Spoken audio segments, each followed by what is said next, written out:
welcome. My name is Forrest Longman. I'm the current president of City Club. The mission of City Club is to inform, connect, and engage our community to strengthen the civic health of our region. We emphasize civil conversations and listening to others. We begin by acknowledging with humility that the land where we are today is the territory of the people of the Salish Sea. Their presence is imbued in the waterways, shorelines, valleys, and mountains of the traditional homelands of the Coast Salish people, and it has been this way since time immemorial. As always, I'd like to thank all the volunteers who make our programs possible. I'd also like to thank KMRE radio board member Robert Clark, who's producing today's program, and BTV 10, who will be broadcasting it to their viewers. We'd also like to thank our sponsors for their support. They are Bruce and Claudia Dizend, the Opportunity Council, Baron Smith Duggar, attorneys at law, Lummi Commercial Company, Danny Neal of the Molyat Group, Colshan CPAs, Pacific Continental Realty, Unity Care Northwest, Village Books, Western Washington University, Whatcom Community College, and the Whatcom Community Foundation. Next month, we'll be joined by City of Bellingham Mayor Seth Fleetwood and County Executive Satpal Sidhu. They will discuss their first 2 years as leaders for the city and the county, the challenges they've faced, and what the future may hold. Finally, I'd like to turn things over to Jane Bright. Jane is a member of the City Club Program Committee, and she'll introduce our speaker and moderate today's program. Jane? Thank you very much, Forrest, and welcome everyone. As Forrest mentioned, our goal is to bring substantive topics. And when we started talking about cryptocurrency, blockchain, and all of that stuff, it felt like we couldn't do anything without running into it as a topic. It's everywhere. It was in Super Bowl ads. President Biden just issued an executive order to look at possible regulations. Meanwhile, China has outlawed it. IBM is selling an app to the agricultural community so that we can actually trace where our coffee comes from right to the specific farm. That's what IBM is doing. So the question is, can you ignore it, or do we need to get informed about it? John Talton, who you may recall was one of our speakers, is a Seattle Times business columnist, and he refers to cryptocurrency as a ticking time bomb. Meantime, the Federal Reserve Bank of Boston is doing a research project with MIT, looking at digital dollars. And there are those who look at the technology and say it's attracting, first of all, it's attracting huge amounts of money as investments because people think it's going to remake the world of finance, investing, culture, entertainment, marketing, governance, and be used for all kinds of things, including tracking our medical records. So we want to get informed on this and are really, really pleased to welcome our speaker today, Jessica Greenwalt, who's a resident of Bellingham, I'm very pleased to say, and she will help us answer that question. Can we ignore it? A little bit about Jessica. Very pleased to have her here. She is one of Inc. magazine's 10 women to watch in tech. Tech has 50 women in tech dominating Silicon Valley. Huffington Post, 6 women rocking tech for good, and today's leading women power 50. She is an NFT strategist, and she will explain what NFTs are. That's one of our questions. A user experience researcher, multiple award-winning graphic designer, product designer, and digital artist. She's a creative director for Ven NFT. Vanner, I did not say that right. Sorry. Thank you, Jessica. We just call it VNFT for short. Okay, where she develops NFT strategies for the world's biggest brands. Budweiser's doing NFTs, just, this is big. And she's the creative director for Fishfort, the leading crypto cybersecurity company, where she conducts user research and designs open source tools to keep crypto users safe. And she's also the founder of PixelKey, a research and design firm that helps crypto companies design, build, and launch products that change the world. Jessica, thank you. Thanks for having me and running through all of that. Yeah, just for clarity, Vayner NFT is a media agency that works with Fortune 500 celebrities, and we help them develop their NFT strategies, their go-to-market, and their long-term strategy for ultimately a lot of times how that is their stepping stone for getting into the metaverse. And we'll talk all about that. I like to make sure that I know that a lot of people have heard about crypto and NFTs in the news, and you get kind of like a headline level of what's happening in that space. But there's certain kind of baseline understanding of both of those things that I think it's important for all of us to have, and for anyone in this room to have, and the general population to have, so that we know what we're talking about and what headlines are saying or suggesting when they're proposing the things that they're proposing. So Jane tapped me, we live down the street from each other. She asked if I could put together a little primer crypto NFT 101 session. And I made a super cute deck for all of you, which she'll be sharing on her screen soon. It's the cutest one. Yeah, there we go. It's to the moon. All right, so what will we be covering? So we're going to cover a really high level explanation of what blockchain is, and then what crypto is, what NFTs are. I'm sure you've been hearing a lot about that. Back at the beginning of 2021, a lot of people wanted to have discussions with me about just crypto in general, and that has all completely shifted over to all anyone ever wants to talk about is NFTs now. And then why should you care? And what comes after that, what builds upon that. And then Jane very kindly collected a bunch of questions from the City Club. And I went through and I added those to the slides so we can get the answers to your questions there. So let's get into what is blockchain. If you Google what is a blockchain or what is blockchain, you're going to get some variation of the following three definitions, like this one. A blockchain is a distributed database that is shared amongst the nodes of a computer network. Okay, cool. A blockchain is a system of recording information in a way that makes it difficult to or impossible to change, hack, or cheat the system. All right, still feel like that doesn't really give me what I'm asking for. Or a blockchain is a decentralized, distributed and oftentimes public digital ledger consisting of records called blocks that are used to record transactions across many computers. That one actually goes on for a while. But ultimately, when you, as someone who's not working in the crypto space, you look this up, you read that and you're like, okay, yes, that answers the question, but what the hell does that even mean, right? So the way that I like to help people visualize it, because I'm a very visual person, is kind of like a giant spreadsheet. Blockchain is a database. It's a system for organizing information and storing that information. And everyone's had to deal with spreadsheets at some point in their lives. So you know how there's like a line item for each thing. And in this case, imagine a massive spreadsheet that anyone around the world can access at any time and look up any transaction. So you get to see from who it's being sent to, who's receiving it, and how much is being sent, and what date and time those transactions are being sent. So I've found that that's like a very easy conceptual way to think about what this massive database in the sky is. The reason this particular way of storing information is called a blockchain is because it literally takes blocks of information. So it'll batch all of these transactions and organize them into nice packages that are called blocks. And then it chains it together with the next block of information that's created. And the reason they call it like a chain is because that block that gets created has a unique ID number, essentially. And that unique ID number is recorded in the next block that comes after it, so that you know what block is supposed to happen right after the block that just happened. They reference each other. So if anyone were to go in and change the data in a particular block, that will change that block's unique ID number, and it'll make every other block of data following it invalid. And so that's how you know that something was tampered with, right? So all that data now becomes invalid. And you can tell by the chain of ID numbers what is the like true authentic path of information.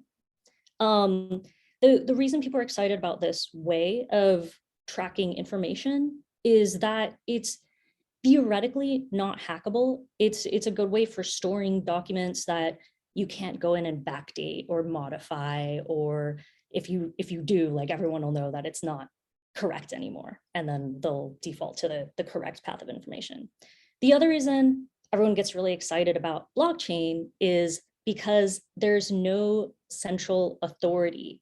No one organization or one individual controls that collection of data. So they can't decide, oh, I'm just going to go in there and change that number, because they don't have control. No one person has control, or they can't be pressured or manipulated to change things in favor of someone else who's offering them a lot of money or maybe threatening them. Like it doesn't matter if you threaten someone to try to change these records, they as an individual organization or person can't go ahead and do that. So decentralized and totally transparent. People can see everything you do on this network. And that's kind of a thing that I think is important for people to know when they start buying NFTs, when they start transferring crypto. Everything you do on the network is completely public. So if you are purchasing tokens that are maybe a little unsavory, like that's public knowledge. Anyone can look that up at any time. If you're transferring money for illegal reasons, anyone can look that up at any time. It's kind of funny because there's a lot of like headlines in the news where they talk about crypto use for illegal activity. It's the most trackable currency. So not ideal if you're trying to be sneaky. It's anyone can look it up at any time. And Jessica, we have a question about that just for clarification. Mhm. And does anyone have control? Is there any one control? So it's distributed control, right? So there's a lot of people participating in the network, a lot of people who are doing the work to verify the transactions. And when I say people, it's like computers, right? Verifying transactions to build those blocks to officially put them onto the network. And it has to be reached by consensus. So enough of the people in the network have to agree with each other that that is accurate data. We've checked it against all of our records and it is correct. We will verify it. We will put it up there. So it's not one person. It has to be verified by tons of nodes across the network. So something that I think is kind of lost in the news is that there isn't just one network. There isn't just one blockchain. There are many. There are like over 3,000 last time I checked. And I go ahead and I illustrate some of the ones that you may have heard of or maybe even not have heard of here on this slide. Bitcoin obviously being, I said 3,000, there's more than 10,000. But Bitcoin obviously being probably the best known. And when you see headlines in the news about it, that's usually what people are talking about and or complaining about. And then Ethereum being a close second in popularity there. Binance has its own network. Cardano is one of the more popular ones. Stacks is an up and coming one that I'm pretty excited about. So I put it up there on the slide. So those are just a small sample of different networks that you can transact on that deal with crypto. If you want to see like a really good comprehensive list of them, you can go to CoinMarketCap. And if you just Google that, you'll see this massive list by market capitalization of each cryptocurrency network. So what is crypto? It's the tokens you need to do anything on any of these networks. And like the way that I think helps explain why you would want any crypto in the case of people who are actually trying to do things on Bitcoin, on Ethereum, on Stacks, you name it, is it's like how each country has its own currency. And if you want to interact in that environment, you need to switch out your USD and get whatever the local currency is to like fully participate in what's going on there, right? And what's the USD, Jessica? USD, US dollar, sorry. Okay. Yeah. So if you look up what is crypto, you're going to get some variation of this definition. Cryptocurrency is a digital or virtual currency that is secured by cryptography, which makes it nearly impossible to counterfeit or double spend. So cool, that's fun. It's like a token. So if we go to the next slide, I just did like a cute little visualization of that. So imagine you have all these countries or planets, whatever you want to call it, and they each have their own currency.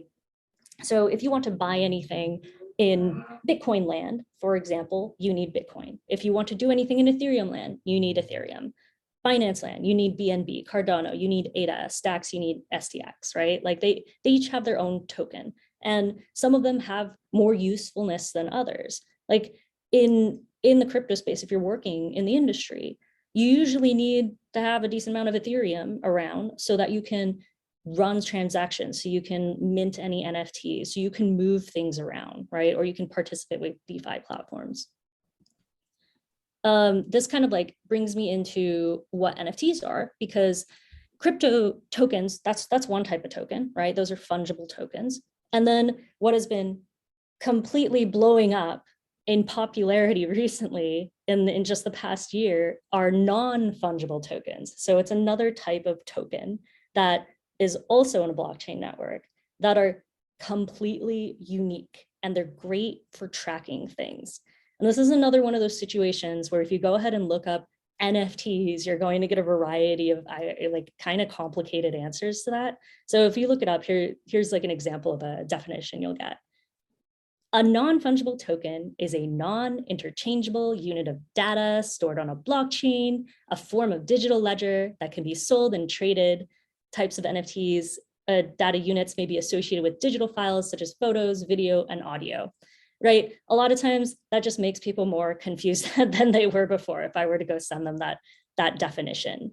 So the way that I like to help people visualize what an NFT is if you've ever gotten signed sports memorabilia or collectibles, and they've come with this little certificate, sometimes with some kind of hologram on it or a signature saying like, we verify that this is the official whatever this is, autographed baseball of who knows, you know, like name your favorite sports ball person. That little certificate, that's all an NFT is. It's a certificate of authenticity. And I feel like people make it sound way more complicated than that. So think that certificate of authenticity, something that just proves that whatever it is actually whatever it says it is, or whatever you said it is. And that certificate of authenticity, now imagine you take that, you put it on a completely public, transparent network that everyone can see, and everyone can see the record of ownership of, and everyone can see who sold it for what and when they sold it. It's a way more public, more transparent, easier way to track anything, especially high value goods, right? A lot of times you like, let's take the art world, for example, or like high-end luxury products, like fancy purses and all that. So you kind of rely on the word of the person, and like maybe it comes with some verification papers, but you don't know if that's forged. There's no real easy central place for you to look up if that paper is accurate in saying that that purse is in fact a Chanel or whatever you got. Now there is. Now if someone's trying to sell you some high-end good, you can look up the NFT for that product and see if, one, in fact, they do currently own it. Like if that NFT is held in their wallet or is under their possession, and that they have the right to then transfer it to you. You can see who owned it before. You can see what they paid to buy it. So you know if they're gouging you or not, or if you think it's a fair price. It brings a lot of transparency to the whole collectibles situation. And it can get applied to so many more things than just collectibles, where the world is just scratching the surface on what can be done with NFTs.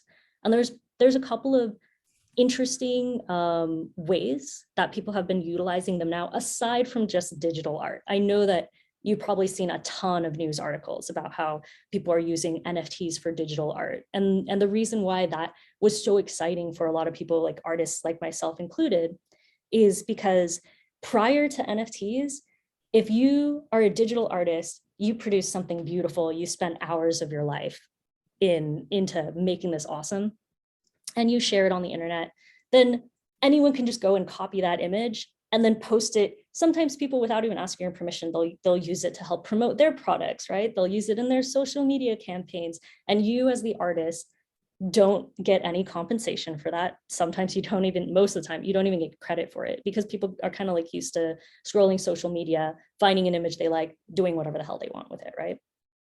So that no one can really tell if the image that you copied from Instagram is like a non-authentic version of that digital image, because all the digital images, they're the same, right? They're they look the same. You wouldn't be able to distinguish one from another, one copy from another. It's the same pixels, right? But now with NFTs, you have a way to track these digital assets that on the surface look the same.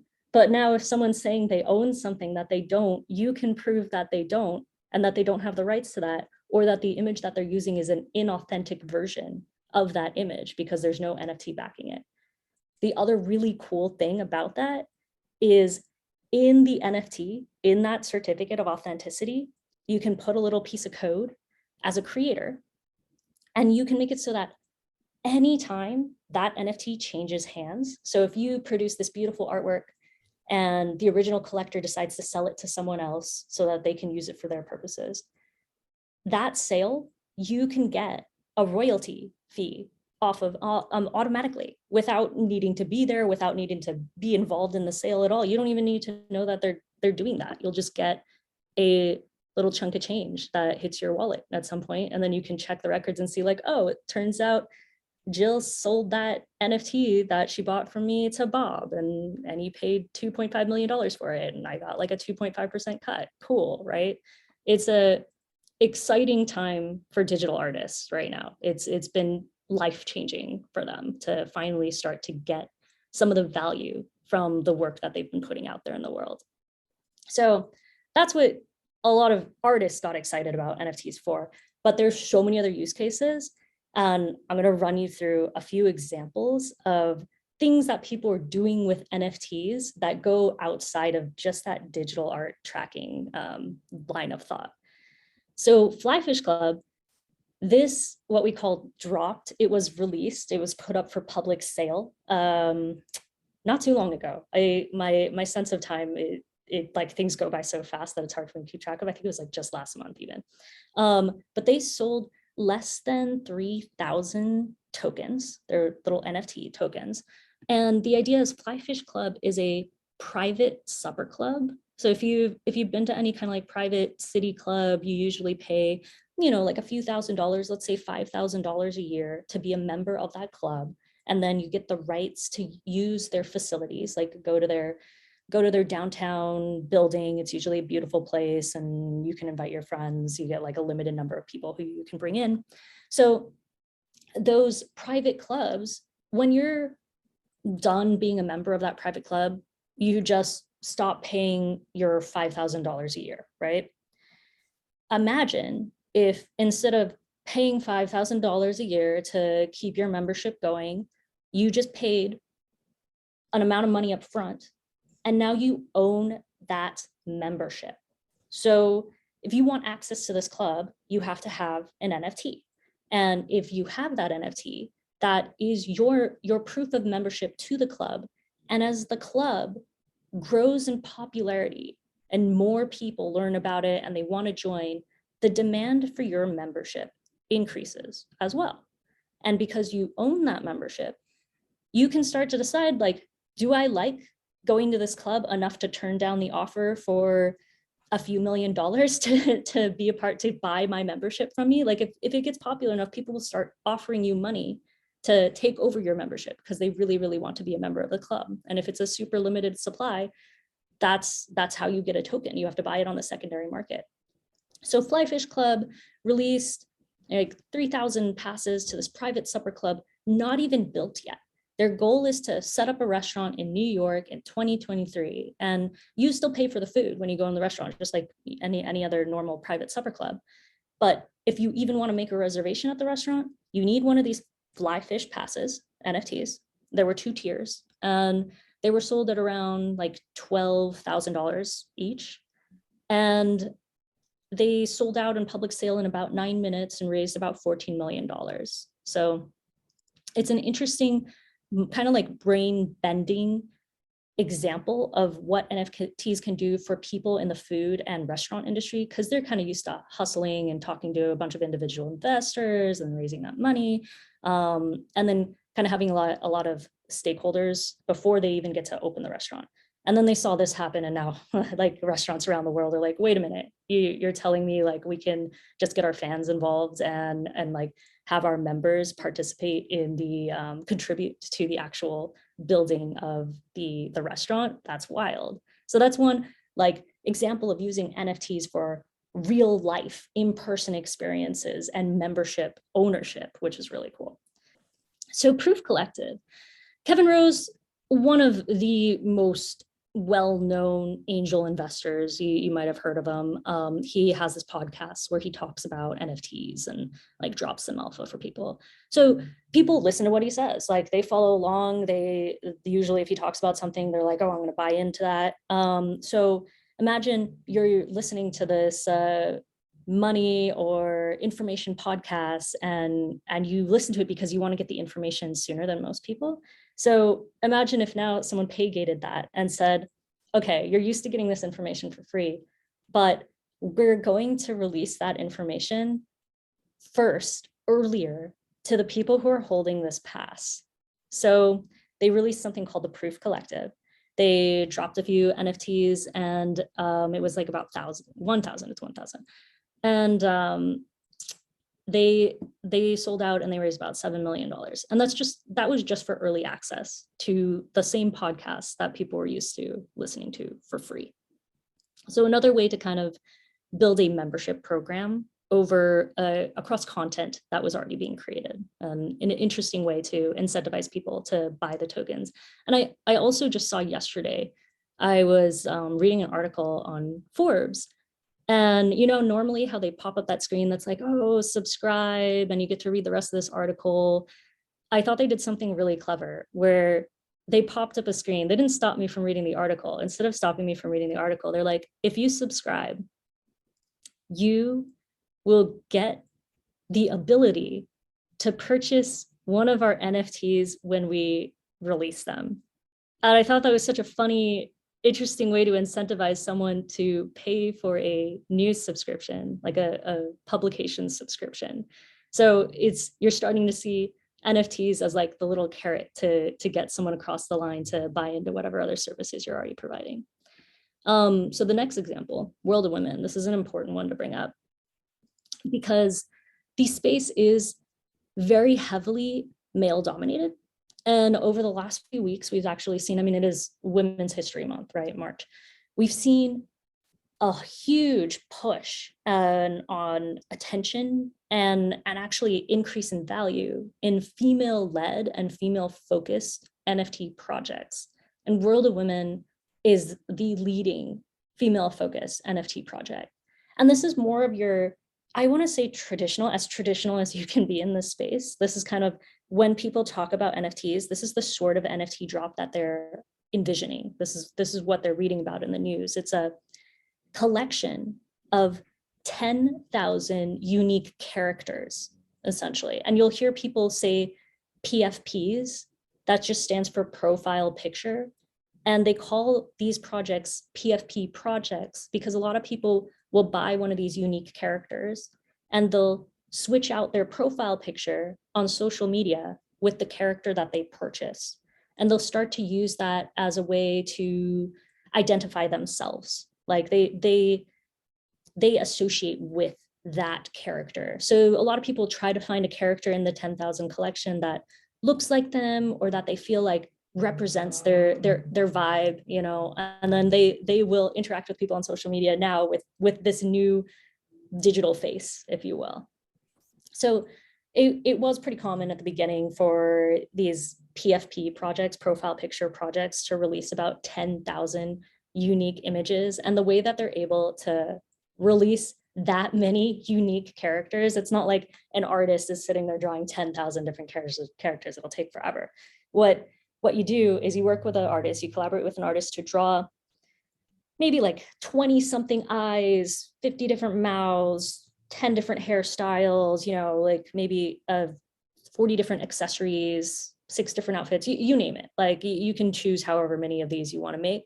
And then you run it through a generator and the generator will spit out different combinations of all of these traits that you've produced. And then you can specifically request that no duplicates be made. So then you end up with thousands upon thousands of these really unique characters. But yeah, so World of Women, really popular project. It's one of the blue chips, raised about 40 million. It's one of the ones to definitely watch if you're following the NFT space. The next one, I feel like even if you're not in crypto or NFTs, you've probably seen these around. They're apes. They're just cartoon apes. It would be hard to be on the internet at all and have not come across these. Probably one of the most talked about NFT collections. And it's another one of those 10,000 PFP collections where people buy them, post them up as their profile picture. And what they've been doing, which is really fun, is people who are in the community, if you have a Bored Ape, you get access to these events that they'll host in Miami whenever there's like Crypto Week or Art Basel or something like that, right? You're essentially kind of part of a private club by holding one of these apes. I think they look totally weird. I mean, like I'm not into apes, so it's kind of like out of my wheelhouse, but they're one of the more popular NFT projects. And then there's PoEPs that are important to know about, because you might hear this, you might see the acronym PoAP as PoEP, and you'll probably hear that and you'll be like, the hell are you talking about? PoEP just stands for Proof of Attendance Protocol. It's kind of like a little stamp that you could put in your digital passport that shows that you were there. So imagine you went to a historic concert, and you know, a lot of people talk about their experience there, but you could actually, as a event organizer, you could issue one of these PoEPs, which is a way lighter weight version of an NFT, so it doesn't cost as much to send, and it's they make it really easy for people even who don't understand crypto very well or have not dealt with NFTs very much, and they make it very easy for those people outside of the space to collect PoEPs. It's like a way easier, way cheaper type of NFT to deal with. So you might see these at conferences where they'll put like a QR code up on a banner and they'll be like, get your PoEP, and you just point your phone at that, and then it'll show that you were at Art Basel 2021 or Miami Crypto Week, you name it, whatever event decided they wanted to make a PoEP for it. People are using these as a way to reward folks who participate in a talk. Like, we could have issued one for this Bellingham City Club session to prove that you were here watching the talk. I could have given you a code or like a QR code or like a secret word, and you would have been able to plug it into your PoEP app. And then you could say like, hey, I was there. I have the proof. I got the actual token, the proof of attendance, right? So that's just a very, very small sample of a few different types of projects that are in the NFT space right now. But a lot of the times when I work with companies, what they're thinking when they start an NFT project is that they're actually using it as a stepping stone for getting into the metaverse, where a lot of companies believe the future of interaction is moving into. So we have this real world, right, where you have a bunch of items and these are all unique items. And imagine you get dropped into a virtual world. With NFTs, you can have provably unique items, even though they're digital, just like you have in this world. The metaverse will become more and more like the world that you're used to experiencing here, ideally better. Right now, I don't personally think it's that fun to be in, but I'm also on screens all day, every day, so I'm kind of over it. But there are a lot of people who are doing really fascinating stuff and pushing the boundaries of a virtual experience. And just in a few years, I think more and more of us will be shopping in a metaverse environment, enjoying art, like immersive art, concerts, you name it. Like there's already been a decent number of metaverse concerts out there that people have enjoyed. So why should you care, right?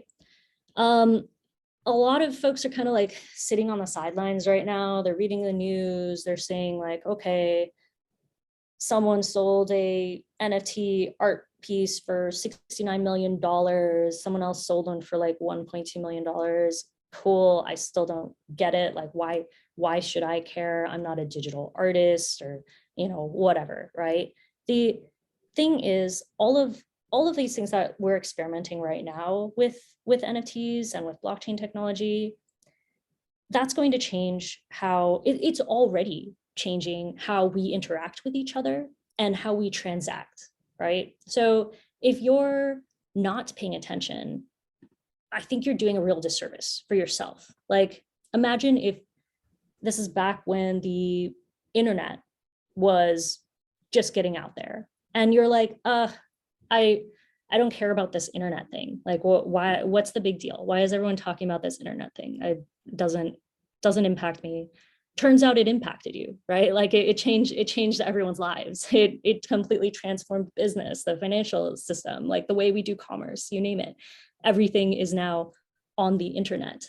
This is the same situation. We're at the beginning stages of the internet again, except now it's crypto and NFTs and blockchain, right? Like we're at the beginning of what we all call like Web3, if you want to just batch all those technologies together. And there's folks who are, not participating in it actively and going like, oh, I don't care, this isn't going to impact me. It's absolutely going to impact you. It's taking over everything. It's changing financial systems. It's changing commerce, you name it. It's already doing that. And that's without mass adoption yet. So you should care and take the time to understand these things now so that you're not playing a whole lot of catch up later. And it's actually really easy to get in now because the community is super friendly, and because they want people to understand this, they understand how disruptive this technology is and how transformative it'll be for people's lives. So a lot of people who are working in the space, they're more than happy to take the time to sit down with individuals and share their knowledge and help them get onboarded in the space because it's so early. If you wait, like you won't get like the hand holding from the founder of whatever network that you're trying to learn about, right? Like you can do it later. There's a ton of YouTube videos out there, but I would say now is like a really good time if you want to really dive into the space, get to know the people who are involved in shaping the space. And ideally, and I go around and try to tell this to as many women as humanly possible, get more women into the space, because right now, decisions about how this technology that's going to change everyone's lives aren't being made by a super diverse base of builders, which means it's not necessarily being built with women in mind, right? Just like the current tech world, the web 2 world, if you will, it wasn't really built to take into consideration women's needs, wants, desires, right? So if it's not built for you, it just doesn't work as well for you. It doesn't take your needs into consideration as much.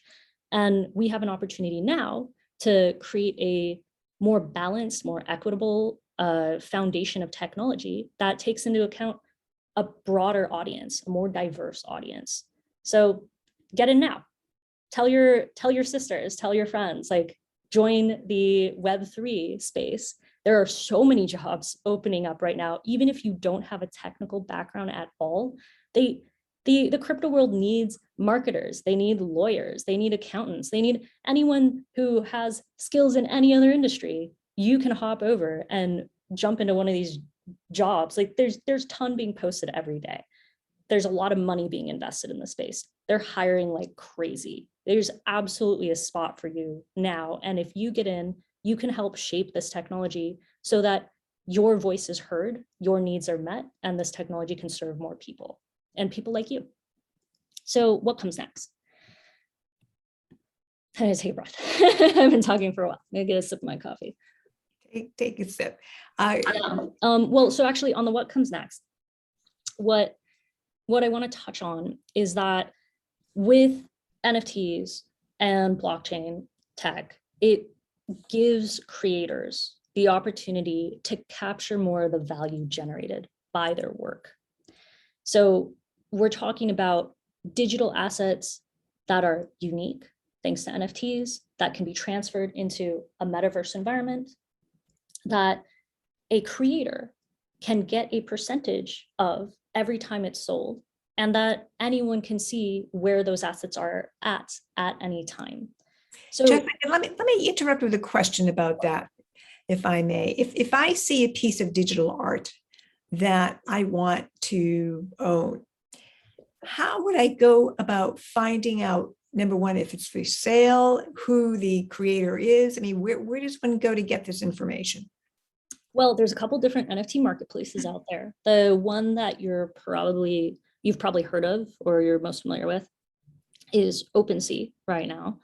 There's a lot of excitement around a very popular crypto exchange launching their own NFT marketplace. And it's kind of like how right now, if you want to go buy something, you go to a different marketplace, right? Like if you want to buy furniture, maybe you go to Wayfair.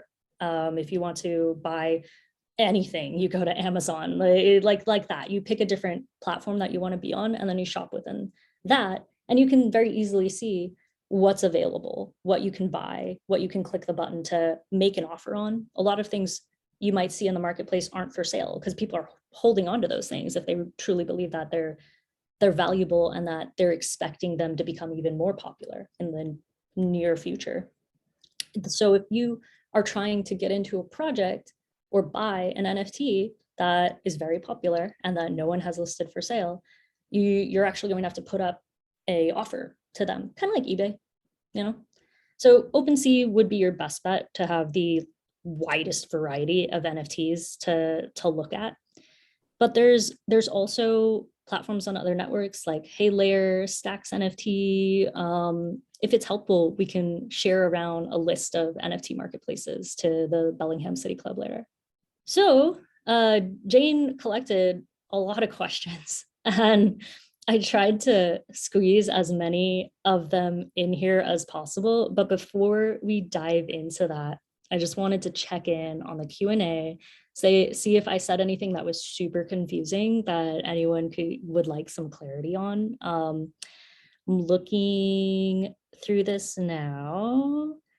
Okay, so Minda, you're asking about energy. We get to that in one of these question slides. Judy says, how do you know whether the item for which the NFT is a certificate is really the original item used to obtain the certificate? Okay, so you're asking, how do you know that that NFT is actually produced by the creator who it says it was created by, right?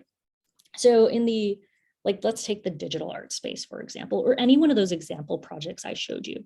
Usually the people who are behind that project will give you the official link, right? They'll be like, here is where you would go buy the actual NFT.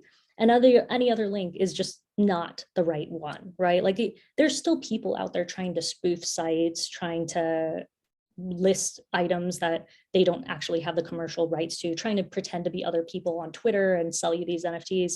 You just have to ignore all the noise and only go to the official channel. Don't click on any other links. This involves just general online safety. This is no different than how you have to protect yourself in the current Web2 world, right? Like, don't click on suspicious links. Always verify that when people say there's someone, that they're actually that person, right? Like, and you can do this by cross-checking social media and seeing if other reputable sources are referencing them as the head of that project, or, you know, the owner or the artist behind that. And once you're like into a project, once you know there's an artist that you like or a brand that you like, they usually have an official wallet address associated with them. And you'll know that, like, take Adidas, right? Or like any major brand, like let's say Apple, right? Like they would get the official ETH domain for their brand. So you'd know that anything coming from apple.eth it's official, right? It's coming from the correct address. It's coming from the right owner. And anything that's not that is a spoof. It's a fake thing that you don't want to buy. So I hope that answers your question. Okay, Tom, you are curious about ownership rights or copyright law. So there are still people who will collect or will post images. They'll grab images from whatever source they want, and then they'll mint an NFT. And when I say mint, that's the term we use to say create an NFT. It's kind of like it at the mint. When you make money, you mint a dollar. So you mint an NFT. And there's a lot of concern about people like saying, oh, they took my copyrighted image and then they made an NFT of it and now they're selling that image. Same situation as with any other platform where someone's using your copyrighted material.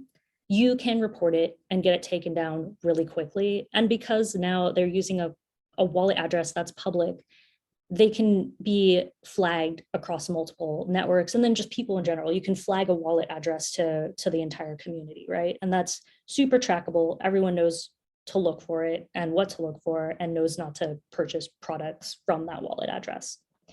But like another really interesting thing about rights is back to that Bored Ape Yacht Club or like a lot of these 10,000 PFP projects. The most popular ones, what they've done is they've actually given the owners the non-exclusive commercial rights to the images that they've purchased. So imagine if Disney were to release a collection of characters like Mickey Mouse, Donald Duck, you name it, and you could buy one of those characters and get the commercial rights to that character so that you could produce your own Mickey Mouse merchandise, or you could create a documentary where you have Mickey Mouse as the host, the speaker in your documentary, because you have the rights to do that. That's a lot of what has been helping make these particular types of NFTs very, very popular. You can grant rights through ownership of that NFT. A lot of times it's non-exclusive, so the original organization also gets the commercial rights to that. So if you as an individual buy a character and you start building up the popularity of that character, you do a lot to invest in their story and put out a bunch of merch for them and build up a following. You're building up the following with, oh, we're not done with the presentation yet, so keep it up. You're building up the value in that character, and the original owner can still use it. They usually include a non-disparagement clause in there. So even though they give you rights to do a lot with it, there's still a expectation that you won't do anything unsavory with the character that you've purchased, right? So there, that's a little bit of a touching up on rights there. Sounds like a successful timeshare. I wouldn't be surprised if people start doing timeshares with NFTs in the very near future. That was a comment from Leslie. All right, so okay, there's a lot of here. So let's see if the question slides that I got from Jane help address some of these questions that are popping up in the chat. So one of the questions that I got was, what gives cryptocurrencies value? And it's interesting because it's the same thing that gives any currency value, right? Like they gain their value based on scale and community involvement, demand. If the demand is higher than supply, right, then they increase in value. And if it's useful, I think what a lot of people don't really realize about, take Ethereum, for example, there are different crypto networks and there are different tokens associated with those networks. Some of those tokens are more useful than others. So you have Bitcoin, which a lot of people think of as digital gold, right? Like a lot of people think of it as like, I just buy it and I just let it sit there and consider it a store of value.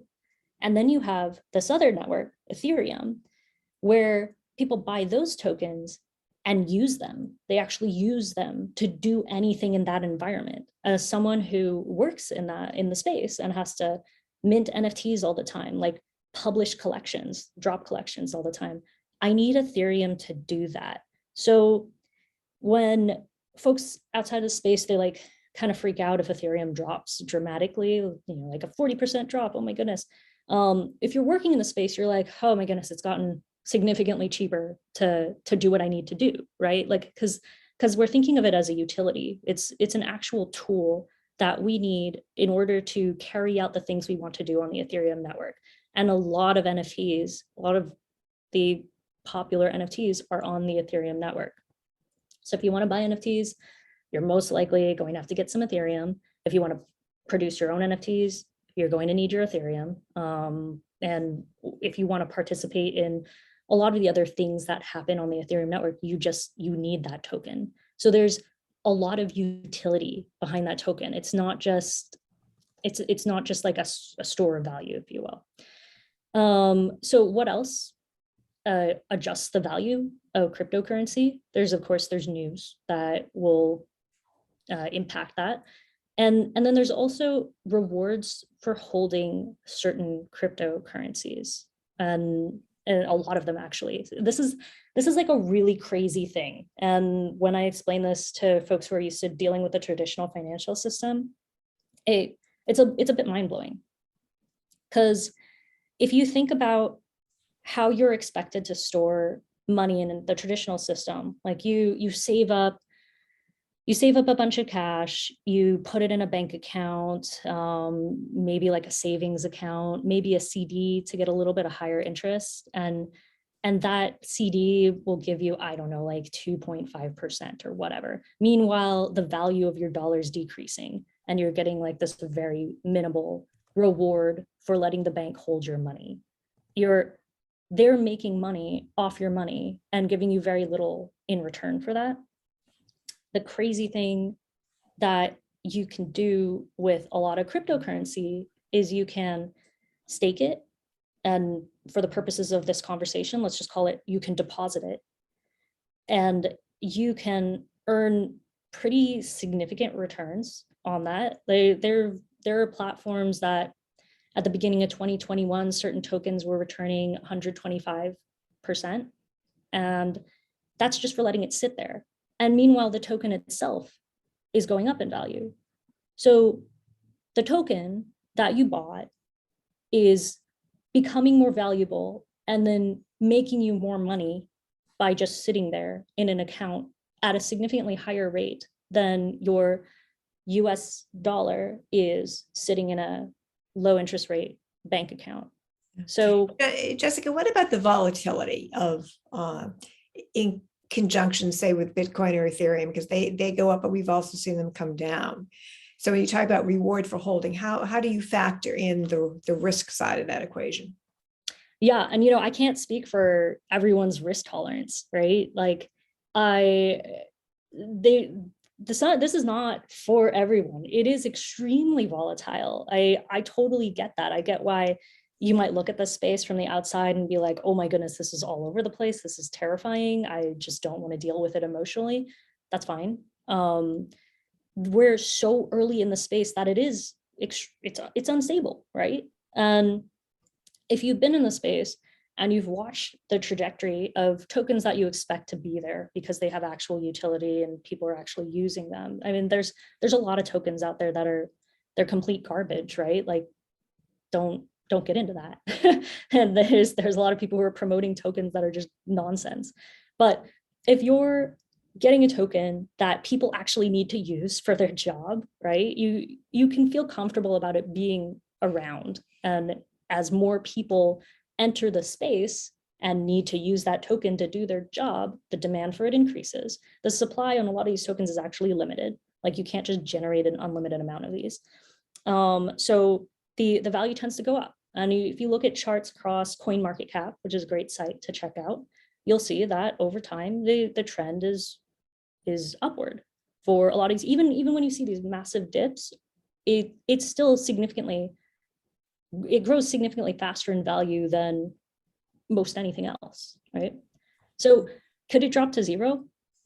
Anything can drop to zero, right? Like there's risk in anything. And yeah, I can't speak on behalf of, like, I'm not a financial advisor, right? Like, I can't speak on behalf of your risk tolerance. But there's only more people getting into the space rapidly right now.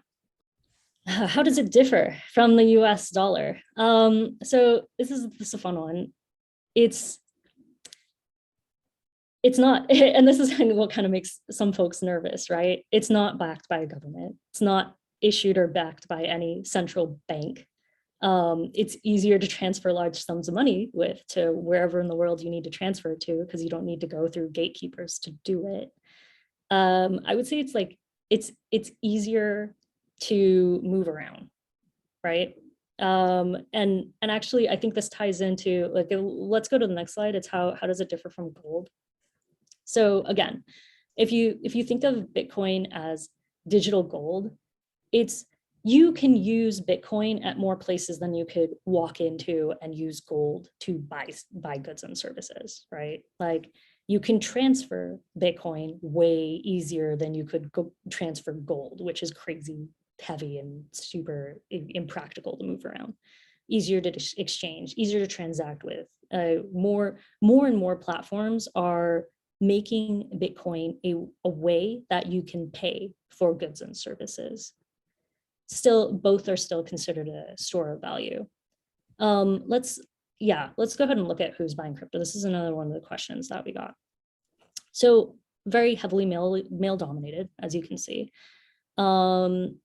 Men twice as likely than women to say that they've ever used cryptocurrency. And it's not super diverse, but more, I want to say POCs have been interacting with it, experimenting with it. So that's interesting, that's promising, because that hopefully will get more diversity into the space and shaping the products and services that we build in the Web3 world. And Jessica, why do you think more people of color are getting into this space? So it's, okay, actually go to the next slide. I think it's a very appealing thing to, like, let's say you've been living in a system that just wasn't designed for you, it's not serving you, it's not set up to help you succeed, right? It was designed by and for other people who might not understand your life experience. And then something else comes around and it's like, we're different than that system that you're used to dealing with, that doesn't take you into consideration, that you've been fighting with your entire life, that hasn't really been working for you very well. So you might find you're like more inclined to check out this new option instead of the other option that exists. But if you're comfortable in the current system, you're less incentivized to go check out a new system, right? Because you're like, things are good here. Why would I switch it up? You know, that's my theory on that anyway. But so it kind of like ties into the pros and cons of crypto, because since it's not controlled by a government can do something like ban it. Well, we saw this in Nigeria about a year ago in February 2021. They told central banks that the central bank said that they would severely punish banks that were dealing with crypto and they'd freeze their assets, right? But the crypto activity in Nigeria increased. More and more people are using it. It's kind of like it's a protection against government repression, right? So it is something that helps people in systems that aren't helping them right now. Okay. I think it's important to touch on the cons here. So pros, bank does not control your assets. You don't need to ask them permission or wait for them to be open to transfer your money. You just do it whenever the heck you want, right? And transfer as much of it as you want. You don't have to explain what it is. You don't have to worry about anyone else sticking their fingers in that transaction. Not controlled by a central authority. So even if it does get banned, people still use it, right? Across countries too. It's not just like one specific location. A lot of people in countries where the currency decreases in value quickly, they use cryptocurrency as a way to protect their savings. The cons of crypto, and this is super important to go over because we're so early in the space right now. The user experience of crypto is not great. It's not an Apple product. You don't just like tap a button and get what you want, right? There are multiple steps involved with transacting with crypto, interacting with blockchain tech, even buying NFTs. They're making that easier. They're working on it, but right now it's like a extremely multi-step process, and I wouldn't expect most people to be willing to sit there and go through it. The other con is because there's no bank, because there's no central authority or person in control, you are your own bank. you are your own tech support. If you lose your password, you don't have anyone to call to get that password back. You might be kind of screwed. Like you could lose access to a lot of your funds if you don't protect that secret password. And or if you let it get out there into the wrong hands, and they can drain your funds. You've probably seen news stories about people dumpster diving because they knew they bought Bitcoin back in the day and they threw out that jump drive that they stored it on. And now they're like going to some California dump and just trying to dig through it and find it because it's worth billions of dollars at this point. And yeah, highly volatile, which most, a lot of people really don't want to deal with, right? Like they can't stomach that experience. So mining, totally fair question. That was one that came through. And I think while interesting to know, for the purposes of transacting with crypto, you likely won't ever have to worry about this. But mining is just the process in which transactions are verified and added to the blockchain. It's designed as a way to incentivize people to verify those transactions and add them to that like massive spreadsheet that I was talking about earlier. And it involves solving complex math problems before another person that's trying to solve that complex math problem, so that you get there first, you solve the puzzle first, and you get the reward for solving that puzzle. So and that's what creates a new block of information. So this block creation technique verifies transactions and also generates new tokens, adds to the token supply. It's I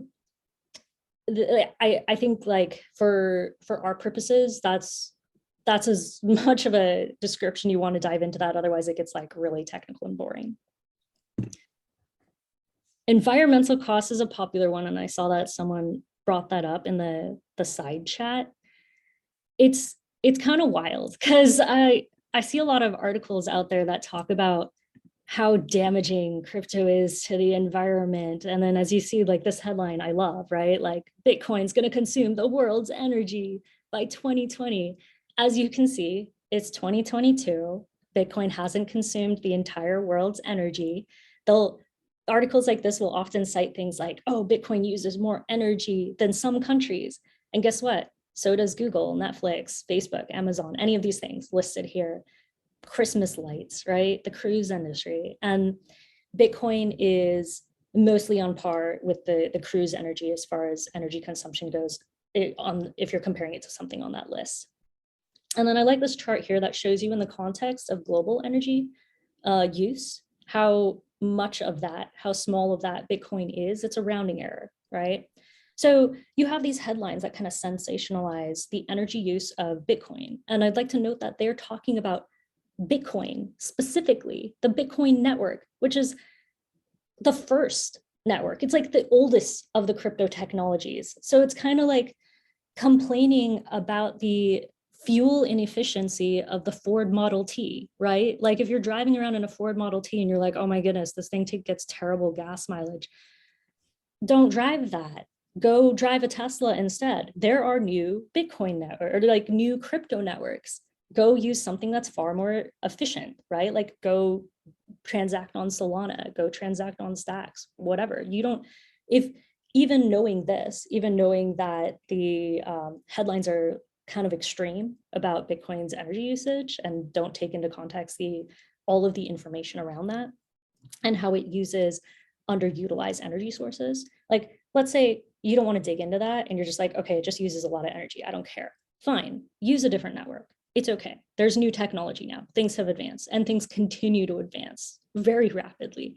So it kind of like the environmental costs of crypto and blockchain technology is like a kind of like nutty conversation that I think people just really clung onto and use it as a way to vilify this industry. But if they actually did the research and looked into it, they'd realize like, oh, okay, I'm being a little dramatic, you know?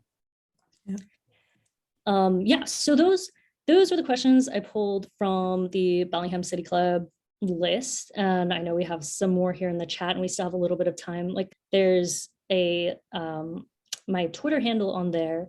If you are researching anything in the crypto NFT scene, if you're looking for news sources and people to follow in that industry, highly recommend you get on Twitter. I know not everyone loves Twitter. It's it can be daunting, but that's where the community is. And the community is actually super friendly and totally willing to answer the questions you have. I think you'll be surprised at how open and how willing to share their time people who work in the space are, because they want to help get people into the industry. They want to help onboard people into crypto. They want to help people understand this technology that's going to change the world, right? Like they don't want anyone to get left behind.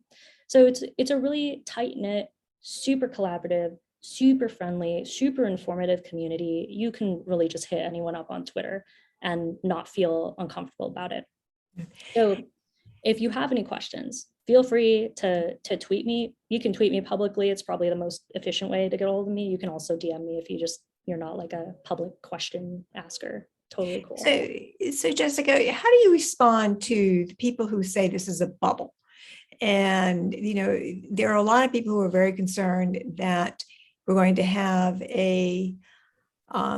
like the internet bubble in, I guess, the 1990s, where everybody was getting into this space. And you have people like John Talton who are saying it's a time bomb. What are their arguments that they're making in favor of that view, and what are the arguments that people are saying that it's not going to be a bubble? Well, so I'm sure people felt that way about the internet at the beginning too, right? Like this, when you just think about it, this is like an underlying platform. This is just a network that you can build other things on top of. And a lot is being built on top of it. And it's still a very small percentage of the population that's working on it right now. There's still so much more room to grow. So do I see this as like a bubble or some kind of fad that's going to pop and then go away? No, like we still need to use this technology in our day-to-day. And it's taking over more of the things that we're used to in normal life. I think we're going to get to a point where we don't even say the word NFT, but it's like the underlying technology that is what is used for our tickets, for our deeds, whatever. Like everything will eventually go in that direction of being a highly trackable digital asset, right? And to think of it in terms of like this is just, I don't know, a lot of people like to compare the whole situation to tulip bulbs. Like there's not a lot of utility in a tulip bulb, right? Like I can't do much with that, but I can do a whole heck of a lot with crypto and blockchain technology. Like it's such a broad umbrella of a collection of technologies to say like it's temporary or people are only getting in this now and it's all going to pop and go downhill. It's hard for me to understand that perspective, right? Okay. All right. Let me turn it over to Elijah and Chris, who are, and I think, but before I do that, I think Tim Douglas had a question. He's a member of the program committee. Tim, can you unmute and ask your question? If crypto is so transparent, why does it seem there's so much effort going into making things anonymous? Because it takes a lot of work if you want to be anonymous. You can absolutely be anonymous if you really, really want to. It is a lifestyle. You are, like, frankly, the average person is not going to successfully do that. And there's a lot of people who think they can transact on crypto networks and be anonymous because they didn't put their name attached to a wallet address. But there have been a lot of situations where people have hacked exchanges and we've immediately found out who they are, right? Because it's so trackable, but their name isn't there. But there are a lot of other identifiers, a lot of other indicators of who they are attached to that wallet address, attached to the transactions that follow it. Like you can be tracked down. It's really just a matter of urgency and desire to track you down.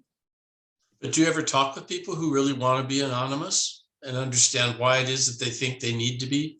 I talk to anonymous people all the time. That's actually how I got a job at Vayner NFT, was through a series of anonymous people. I talked to an anonymous friend on Twitter, and he asked me if I would meet his friend, and I hopped on a video call with this person. And on the video call, they were wearing a virtual face, like a AR layer face. And as they spoke, the mouth on the AR layer face moved. It was super creepy. It's like the movie Saw, where you see someone wearing like a clown face and they're talking to you. And I was like, this is the weirdest thing ever. But after we just like chatted for a little bit, and then a few days later, the president of the company I'm at now said like, hey, my friend said that you should join our team. And so it's through these anonymous people that I ended up in the position I'm at now. And could I really go and dive into figuring out who they are? Sure, that's like a matter of effort and time. Do I want to? No, I kind of enjoy it this way. And why do they want to be anonymous? Initially, when people were first kind of interacting with crypto, if you were like early to the space, then there was a lot of uncertainty about what was going to happen with all of this, and what is happening with all of this. And because it was unknown, it wasn't as in the public eye, if you will, it was just easier to retain this anonymity. And maybe you were using it to do things that, let's say, like take the example of Nigeria, for example. Your government might not be cool with you doing what you're doing, like sending funds to aid people in other countries, or that your particular country is not friendly with, but you might morally believe that you have a right to help those people. You might want to be anonymous, like vigilante style, you know? Okay. All right. Thank you, Jessica. Elijah, you've been monitoring our audience questions, and love to hear what they want to say. Hello. Yeah, people have really enjoyed the conversation. We get a lot of questions about environmental impact. I know you touched on that briefly, but we have two specific follow-ups on there. One, more general on, is there a way to possibly curb the environmental impact? I know that some of the NFTs and crypto rely on a proof of work technology that actually requires a huge amount of energy to be produced as part of its security. And then the second question that we get about environment is whether there is a possibility for crypto and blockchain technology to be used for tracking carbon sequestration and other ecosystem devices created by natural climate solutions, such as regenerative agriculture. Yeah, quick answer to number one, there are absolutely ways to make the technology far more energy efficient, and those things have already been done and continue to be optimized even further for the newer crypto networks that I was talking about earlier, and also for like Ethereum, for example, switching from proof of work. Like you mentioned proof of work, that solving of that complex mathematical problem, that takes a lot of energy. So a lot of these networks are changing how they validate transactions and how they generate new tokens through other systems that allow them to do the same thing, still be secure, but not involve as much of an energy draw as Bitcoin does with its proof of work system. So yes, that is a thing that people have already innovated on and continue to innovate on, and will become. So just to clarify that means switching completely away from the proof of work system is a system that they're fundamentally built around. If I'm understanding you correctly, are you saying that the system they're fundamentally built around right now, this proof of work system, will inevitably use a lot of energy? So the way to make it be more climate effective is to switch away from that system? So like take Ethereum, for example, right? Like that's a network that uses proof of work and is going to later this year release a whole nother way of validating transactions that other than proof of work. That will not be proof of work, that will be significantly more energy efficient. And there are other networks that are being built now that may come up with some totally new way of validating transactions that I don't even know about yet, right? Like, so the way for them to become more energy efficient is move away from that old model. Or you could also use renewable sources for the old model if you want to stick to using that old model, which a lot of people. How does that work? Do. How does it work? I mean, I don't work in the energy sector, but there's a huge push for us to not be so reliant on. Oh, using renewable sources for the energy that's creating the proof of work that we Yeah. need. Okay, great. Sorry, I thought you meant something else of renewable within how they were measuring. It was there. And as to that second question of tracking carbon sequestration and other ecosystems with regenerative agriculture and biochar. There are a few different companies who do this now, because as you can imagine, a super transparent network that tracks everything is great for tracking your energy impact, your environmental impact. And there are platforms that let you plug in your wallet address and generate the carbon offset credits that you need to offset whatever you've been doing in the world of crypto, right? So that, because it is such a popular conversation that people have, and one of the first things that brands ask me about when we're talking about designing their NFT program, naturally they want to be environmentally friendly, which is great. And thanks to consumer demand, there are a ton of different services that have popped up to help them fulfill that need, to help offset whatever impact they are having by using crypto, and to use a different network for their program that doesn't even utilize that much energy in the first place. Sure. We've got a couple questions about just the basic of crypto and crypto exchanges, such as people asking, when they purchase crypto, where does that money go to? Is it a direct exchange from one person selling it? I mean, it can be, right? Like you could be holding however much Bitcoin in your wallet and then make a deal with someone and transfer them that crypto. But if I just type in online, I want to purchase crypto, where does that money tend to go? So you would, I would say generally what you would do, being here in Washington State, I say here, I'm in California right now, but in states that allow you to use most exchanges, you would be going to something like Coinbase, for example, Okay. or Binance, and they have their own ways of ensuring liquidity to fulfill your order, right? And Sure. I don't know what their Sure, options. like any other market exchange would have. Yeah. Okay, that makes sense. So then is most of the value then that people are getting from those coins, you were mentioning, I know a few different values, some people holding on to it as if it was gold, some people using it immediately because they believe in the system or because they're wanting the anonymity of it or other aspects that are inherent to crypto. Is most of the value for the average consumer in its potential to get in early on something that could grow and to be able to resell it? Is most of the value of We have a number of questions. I mean, the first cryptocurrencies question actually I was across the saying is what is board. gives cryptocurrency its value? And so I'm just trying to break down when someone's purchasing it, where did that value come from? So there are so many different types of cryptocurrencies out there. It's hard to blanket answer that question, right? Like how I mentioned earlier, some people might buy Bitcoin because they consider it digital gold. They consider it a store of value. Some people might buy Ethereum because they work in the space and have to use it for a variety of reasons. Some people buy Solana because they want to buy NFTs in the Solana ecosystem, right? Like there are different reasons you would buy different tokens across a variety of networks, right? Like Sure. I don't think there's like one reason a general consumer would want to purchase a token. That's totally up to you.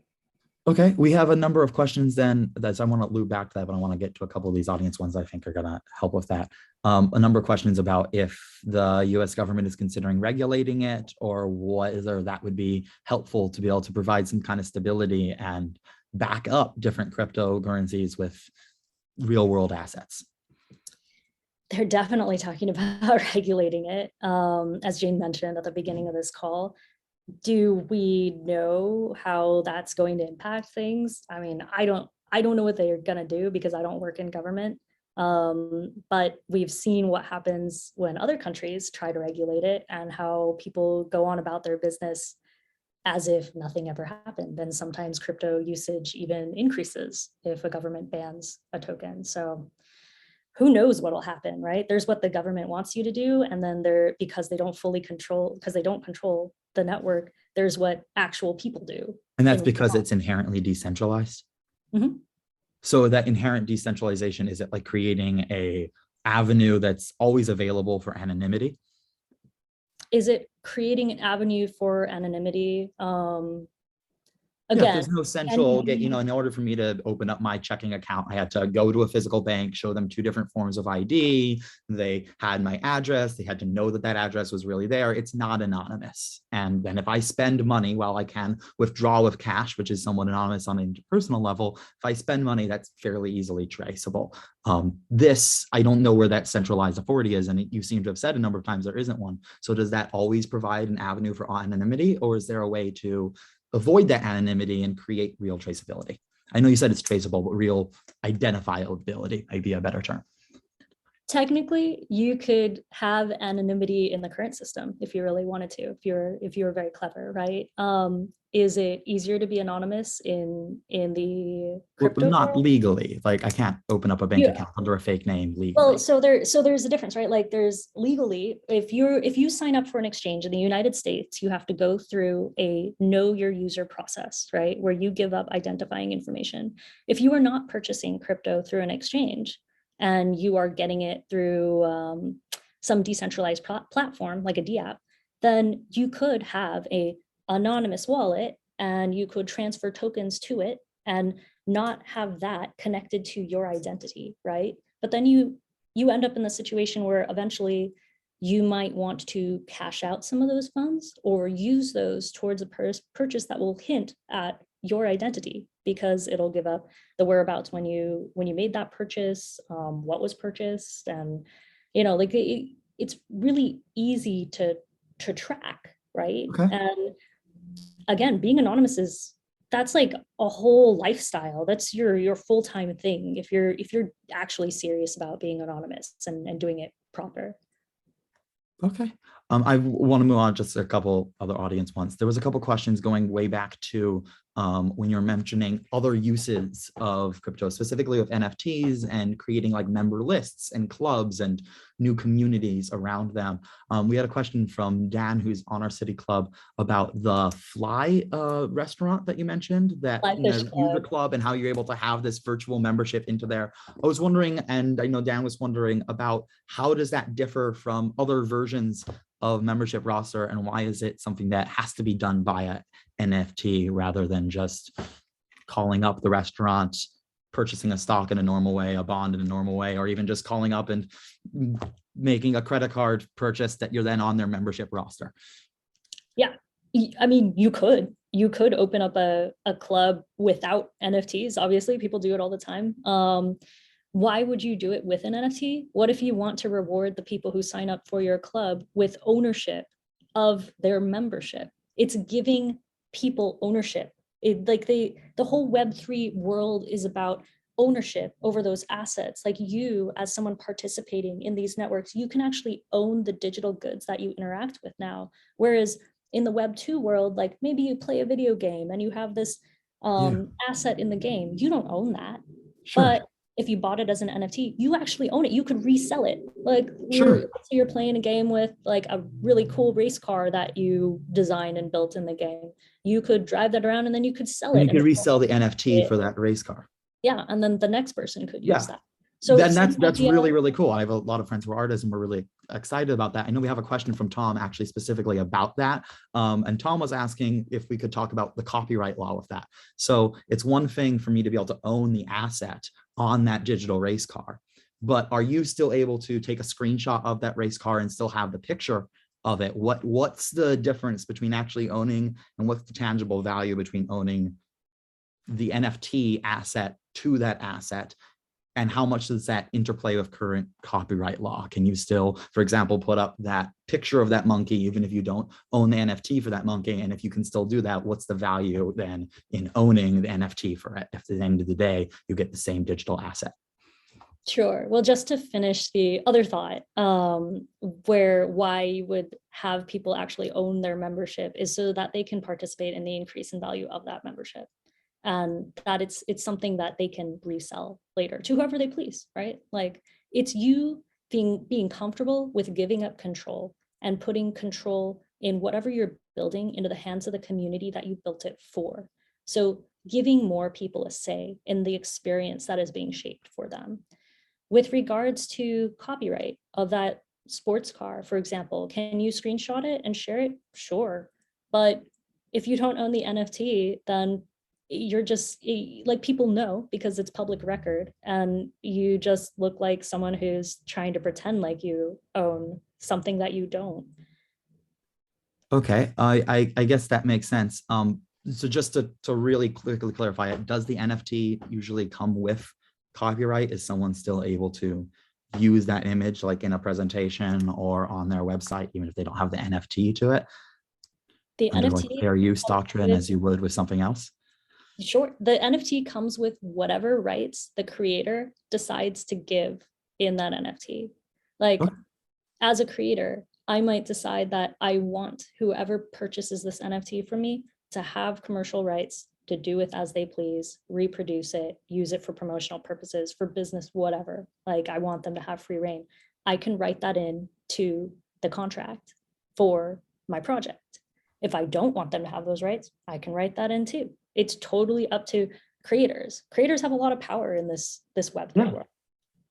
Love that. I want to wrap up with one final question from the audience, which is pros and cons of moving towards this more virtual environment. I know the audience member specifically mentioned Metaverse. I know you didn't really get into that too much, so I don't want to put you on the spot there, but of moving a lot of this asset ownership digital, if you can give us like 2 pros and 2 cons that you think specifically that they think might have implications on mental health and what that does to communities when they're transitioning online.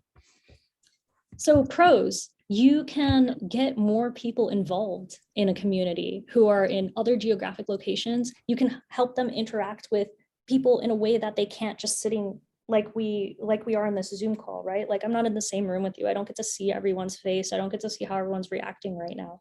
In the metaverse, you can actually have an avatar that will help you emote, help you express those experiences that you're having, and then also have me as the viewer of that see a little more information in our interaction, right? So I think it brings people together from diverse backgrounds around the world, wherever they happen to be, and let them collaborate in an environment that kind of gets close to a real life experience, right? So kind of cutting across timeline differences, cutting across geographic differences, and bringing everyone together. So a more collaborative world, right? Cons. As the metaverse experiences that I've had to be in, and I've had to be in a lot, go right now, I much prefer a real life experience, right? Because it's a little clunky right now. And like, again, I work in tech all day, every day. So I'm like in front of a screen. The last thing I want to do when I'm like at a party is go to a metaverse party and like blocky dance with people, right? It sounds awful. Yeah, right? Like, my huge con right now is, one, there's no free drinks, right? Like, it's not like I can go to the bar and get a drink and like talk with someone in person.